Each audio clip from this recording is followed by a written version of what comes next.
If you are here, you wish to know.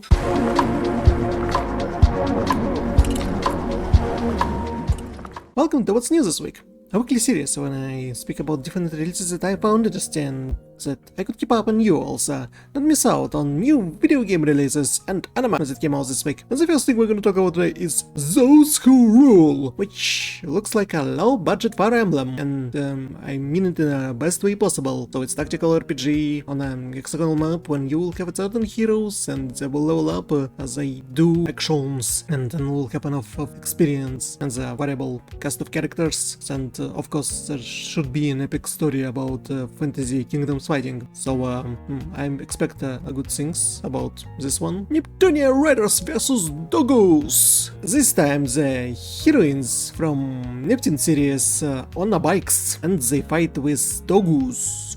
They like slimes but dogs, and also there's macho dogs and waifu dogs, Dogoos, and what orange hat's supposed to be?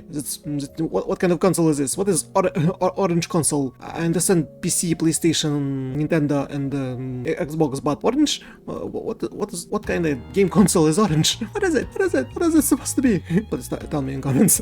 So this time they're riding on bikes and fight with Dogoos. All different kinds of Dogoos. Okay.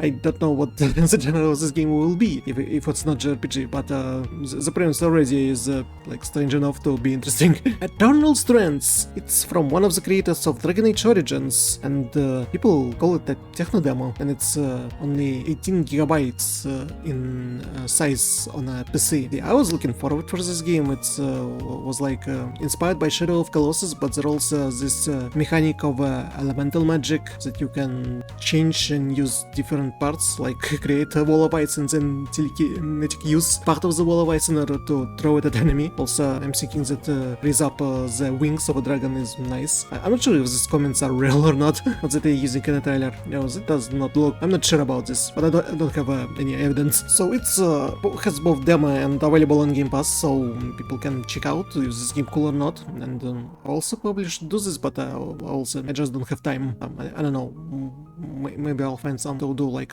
just part 1 in order to check it out. Tales of Iron 2, Whiskers of Winter. Fight ink rats against vampire bats. Tales of Iron is back. If you love Mouse Guard and Redwall, and see my review on the first video game, or my streams on the first video games that I completed, you'll know that the first one was a fun game you can just play, and it is narrated by Doug Cockle, which is the voice of the Geralt of Rivia in The Witcher 3 and 2, and probably 1. So in this one you play as a Viking rat, a son of the North and Winter, and you'll have to use all your power in order to fight against bats that come into your land. And once again, the first one was an interesting game, so I expect good stuff from the second one also. The Stone of Madness. It's like Desperados, but more narrative oriented. You play as a cast of characters in Abbey, where some strange things are going and you can't escape.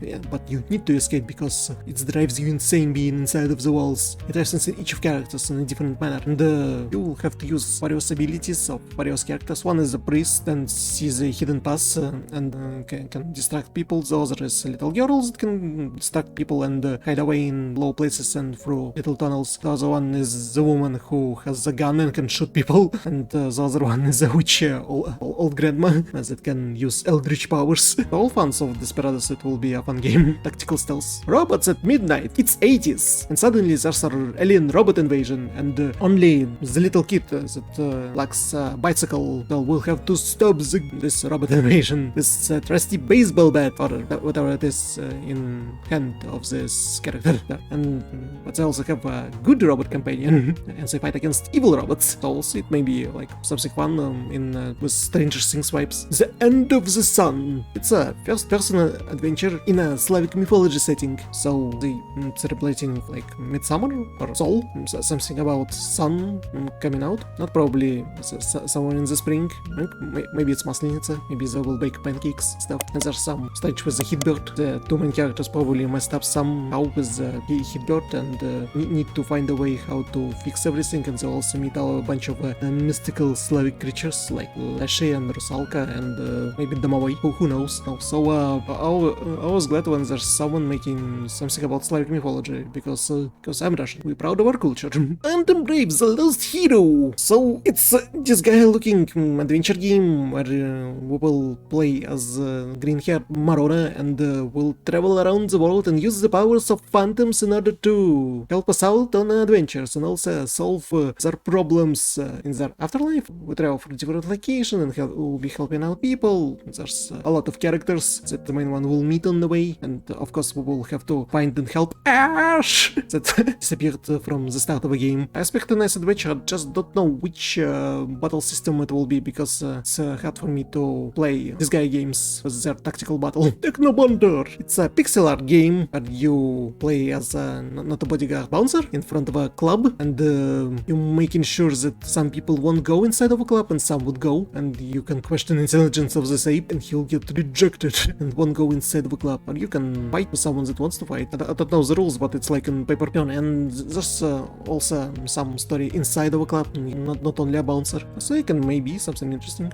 Whiskers of the Eyeless. It's a RPG made by modders of Warhammer S4 modders. I don't know what it is. So you are part of a cult. You are part of a cult, and in this dark fantasy strategy RPG, you need to make your cult great again, or not? I don't know. No, it just announced in the trailer. I don't know what exactly it's about. But I'm interested in dark fantasy. Depending on the story, I may like it or not. But are you a good cult or you are evil cult? Or all cults are evil? I'm curious. I want to find out. Kamibako, Mythology of Cube JRPG, and the main character has a cube and he needs to restore the land, so he's traveling around with his party members, friends, nakamas, and restoring the world, like in Dark Cloud or any other JRPG where the world is disappeared and you need to put it back with all the elements that you need to fight back from the monsters. And there's this cube mechanic that I don't exactly understand how it works, but okay, maybe something interesting. Oh, it's an auto fight. Curious. Citizen Sleeper 2 Starward Vector. I heard only good stuff about the first one. It's like visual novel text RPG where all depends on the roll of a dice. So you meet different parts of the crew, you take them onto your ship, together you traveling to some another station. Depending on the cube, they can betray you or not, depending on how the story goes. That's all I know about the Citizen Sleeper. Like, you play as an android and you can identify yourself as whatever and go through the story, and you also running away from evil corporations that wants you back. Like, I need to play Citizen Sleeper 1 at some point, and then maybe thinking about playing the second one, because I won't understand anything without understanding of the first game. The 7 Deadly Sins, 4 Nights of the Apocalypse Season 2. It's not separated in parts. Usually it's separated in part 1 and part 2, or part 3 and part 4. And I always forgetting about anime because I'm waiting for the full release, full season, to be able to watch it. And what about this one? It's the full season 2? I didn't watch season 1. And either way, it's continuation of the 7 Deadly Sins, and they fight with evil Arthur for some reason, and yeah, that's all it's all about. And unfortunately, that's all I found interesting this week. So, if you use the channel to live and grow, please support me here on all social media, share my videos with anyone you think worth sharing, do jump platforms from YouTube to Twitch to Trovo to Blue Sky to Twitter to whatsoever. Thank you for watching, and I'll see you in the next videos and streams. Bye.